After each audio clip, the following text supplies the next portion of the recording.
Pasangan Capres dan Cawapres nomor urut 1 Anies Baswedan Muhaimin Iskandar bertekad untuk merevisi Undang-Undang ITE. Sejumlah pasal yang menghalangi kebebasan berpendapat akan direvisi, termasuk pasal pencemaran nama baik.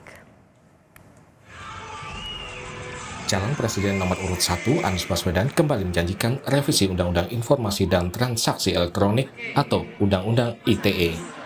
Anies menyatakan tidak akan menghapus UU ITE, namun akan merevisi undang-undang itu karena mengandung aturan-aturan yang menghalangi kebebasan berpendapat. Saya sampaikan berkali-kali bahwa kebebasan berpendapat, kebebasan berekspresi yang bisa menghalangi kebebasan berekspresi harus direvisi. Hal senada juga disampaikan pasangannya Muhaimin Iskandar.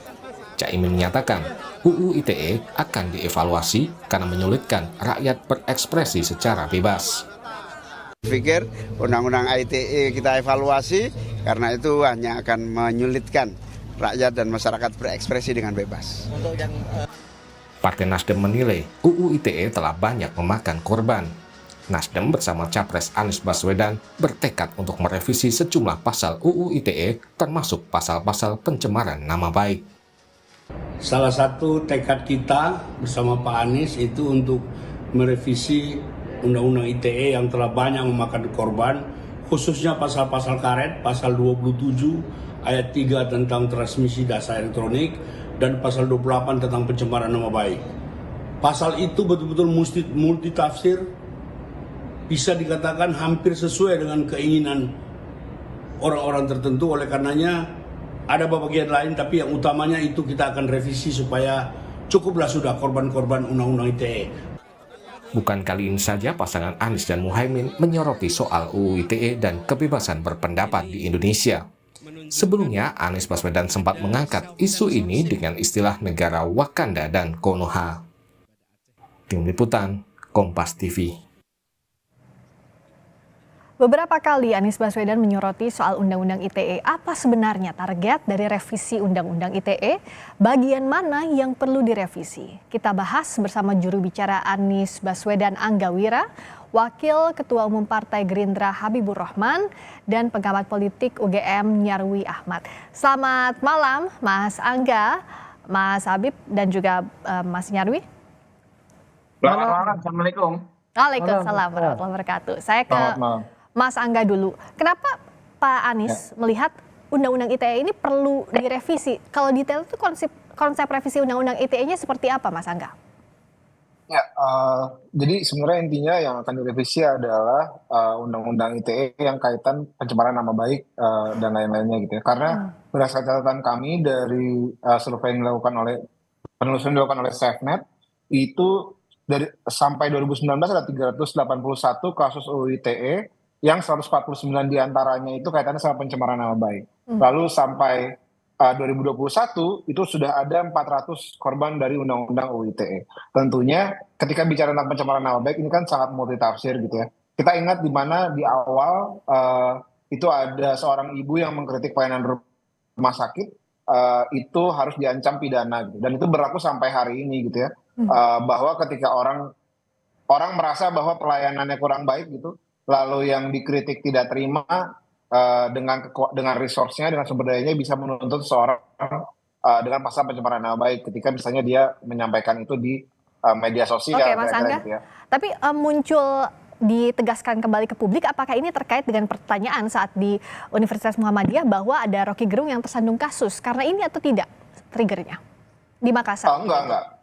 Tidak gitu ya. Sebenarnya rekam jejak Pak Anies sendiri selama menjadi gubernur DKI Jakarta 5 tahun tidak ada satupun orang yang mengkritik yang dilaporkan oleh Anies Baswedan dengan menggunakan pasal Undang-Undang ITE.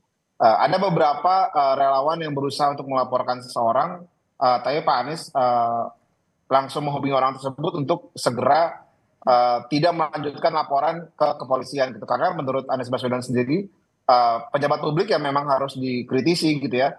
Jadi tidak terkait dengan Rocky Gerung atau siapapun, tapi itu memang sudah jadi rekam jejak dari Pak Anies sendiri gitu ya. Beliau memang merasa bahwa pejabat publik yang harus dikritisi, pelayanan itu memang harus dikritisi gitu, selama tidak ada ujaran kebencian, tidak menghimbau kekerasan gitu. Oke, Kira-kira seperti itu. Bang Habib, kalau lihat dari alasan tim Pak Anies, apakah ini make sense untuk revisi Undang-Undang ITE memang urgent diperlukan?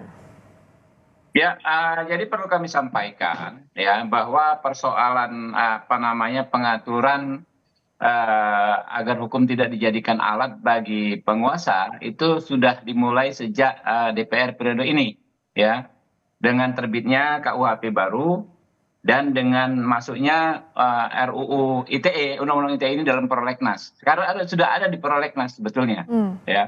Jadi kami sepakat ya, saya sendiri kan pengacara. Halo? Ya, silakan Bung Habib. Gambarnya Ya, tidak sendiri muncul di sebelum- kami, tapi suaranya muncul Bung Habib. Silakan. Ya, saya sendiri sebelum di DPR adalah advokat yang banyak sekali mengadvokasi kasus-kasus dugaan pencemaran nama baik dengan yang dijerat dengan pasal 28 ya. Nah, jadi masalah tersebut sebagian sudah diatasi dengan terbitnya KUHP baru di mana pasal 36 kita memperkenalkan azas dualistis, artinya kita ya mengharuskan adanya mens rea, adanya sikap batin bagi terduga ya untuk bisa dijerat apa namanya dengan pasal-pasal pidana ini ya.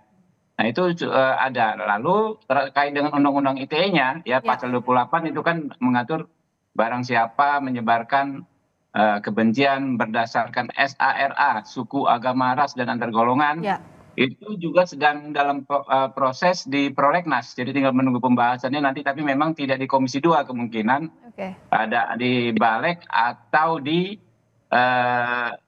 Komisi 2, tidak di Komisi 3 ya, karena ini kan terkait ini.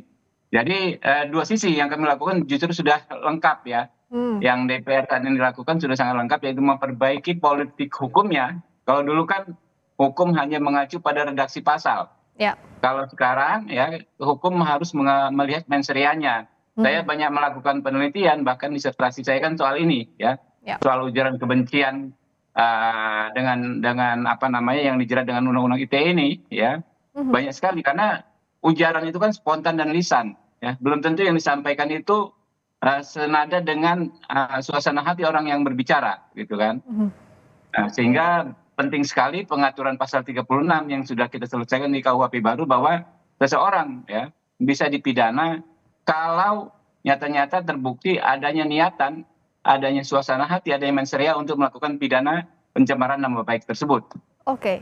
Nah, pernyataan revisi Undang-Undang ITE yang konteksnya adalah hukum, kita kaitkan juga ke politik, Bung Nyarwi. Kalau tadi dari penjelasannya Bung Habib bahwa sudah dilakukan oleh DPR periode ini, bahkan di revisi KUHP, juga di Undang-Undang ITE sudah jadi perhatian. Tapi konteks dari pernyataannya Pak Anies apa yang dibaca? Kalau tidak ada yang baru atau sudah dilakukan? Ya, pertama begini, Friska. Yang pertama saya lihat pernyataan Anies ini itu mempertegas ya positioning dia di visi misi yang di sana disebutkan ya terkait hukum dan demokrasi gitu ya.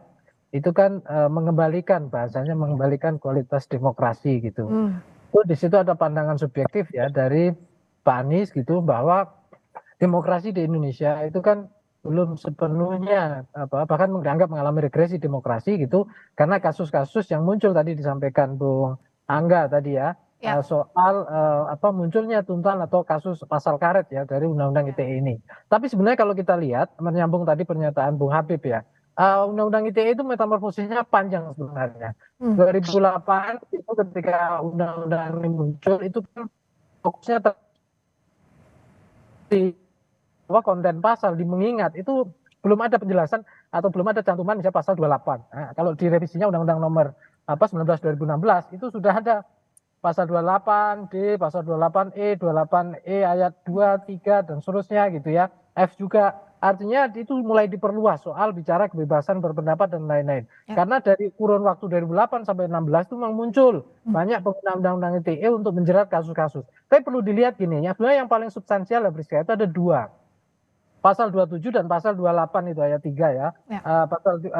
Khususnya terkait dengan yang tadi pasal 28 sudah disebutkan Bung Habib ya. Pasal 27 juga sama. Itu juga biasanya hal-hal terkait pencemaran nama baik, penghinaan. sebenarnya kan kalau kita lihat ya, itu kan seringkali pasalnya digunakan untuk kepentingan dari pihak yang menuntut yang tidak suka, yang kemudian sebenarnya antar aktor, antar masyarakat gitu ya. Tetapi orang kan kadang berpikir, ini juga apakah orang-orang itu murni menuntut atau digerakkan, sehingga seakan-akan takut ya pada kebebasan. Tapi terlepas dari itu, sebenarnya yang saya lihat ya, di luar undang-undang ini 2008 ini, 11 2008 yang direvisi 19 2019, itu juga sebenarnya pada waktu bersamaan itu muncul undang-undang KIP, ya undang-undang KIP nomor 14 2008. Semangatnya sebenarnya sama, bahkan di KIP itu sudah menimbang pasal 28F, pasal 28, kemudian dan lain-lain. Dan di sini kemudian saya lihat sebenarnya ini problem dalam berkomunikasi ya, artinya komunikasi kebebasan di ruang publik. Yang saya lihat Pak Anies di statementnya itu agak sedikit menyamakan atau mengkaburkan ya, tidak memisahkan antara undang-undang kebebasan ini dengan perlindungan data pribadi. Itu udah ada undang-undangnya PDP ya tahun 2022. Jadi kalau kita ngomong bagaimana menata demokrasi, saya kira ini kita perlu ya memilah antara semangat ya, menjaga kebebasan pasti dengan kasus-kasus di luar konteks kebebasan berdemokrasi terkait undang-undang ITE ini. Oke, Mas Angga, apa iya ada menyamarkan itu yang disampaikan Pak Anies? Enggak, jadi sebenarnya fokusnya Pak Anies Baswedan sendiri adalah dikaitkan kebebasan berpendapat, utamanya di situ ya, di mana setiap orang masyarakat itu bebas menyatakan pendapatnya gitu ya. Nggak perlu lagi tuh, karena Pak Anies sempat bilang banyak orang-orang yang bicara tentang negara Konoha, negara Wakanda gitu. Itu kan sebenarnya memperlihatkan bahwa orang-orang itu takut gitu ya, memilih untuk tidak menyebutkan Indonesia dengan mencontohkan negara fiktif gitu ya, kira-kira gitu. Sebenarnya kan semangat undang-undang ITE sendiri kan untuk melindungi transaksi elektronik gitu ya, di mana kita sering sekali gitu ada transaksi hacking, rekening segala macam gitu, seperti itu ya.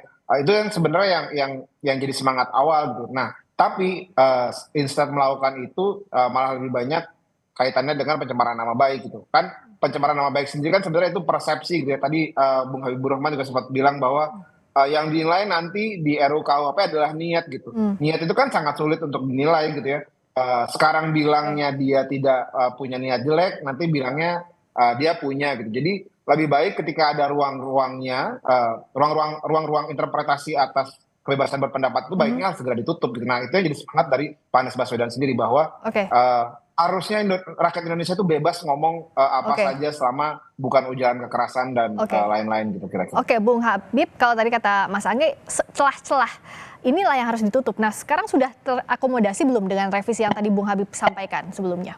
Ya, kami sepakat dengan semangat yang disampaikan oleh Pak Anies ya dan timnya, tapi memang sebagian besar sudah kita lakukan. Jadi Pak Anies juga tidak menyoroti dalam statementnya tentang Undang-Undang 1 tahun 46 yang disebut penyebaran berita bohong. Ini kan yang menjerat Habib Rizik, ya, kemudian Ahmad Dhani dan lain-lain sebagainya. Di KUHP yang baru kita atur di pasal 263, ya. 263 KUHP yang baru, di mana seseorang baru bisa dijerat dengan pasal tersebut jika benar-benar terjadi akibat berupa kerusuhan yang bersifat fisik, gitu kan. Jadi nggak bisa, misalnya kayak Ahmad Dhani waktu itu kan dijerat pasal tersebut tidak terjadi apa-apa, tapi dia bisa dipenjara 2 tahun.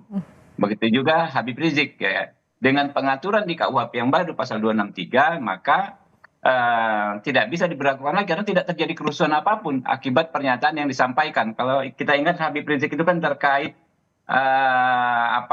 waktu itu dijeratnya Undang-Undang 146 penyebaran berita bohong, ya kan. Nah, kalau nggak ada terjadi kerusuhan apapun akibat pernyataan ini, maka dia tidak bisa dijerat. Gitu. Nah, ini yang kita lakukan ya oleh semua fraksi di DPR ya. Itu justru sudah jauh lebih maju daripada yang disampaikan Pak Anies saat ini. Memang semangatnya sama gitu. Kalau Bung Nyarwi terakhir, bagaimana untuk melihat apa yang dilakukan ini intensinya tidak terkait dengan politik tapi murni betul untuk penegakan hukum, Bung Nyarwi? Ya, begini, nyambung sedikit dengan Bung Habib tadi ya. Sebenarnya kalau kita ingat ya, 8 Juni 2021 itu kan keluar SKB antara Menko Polhukam, Kapolri, Jaksa Agung, Kominfo ya.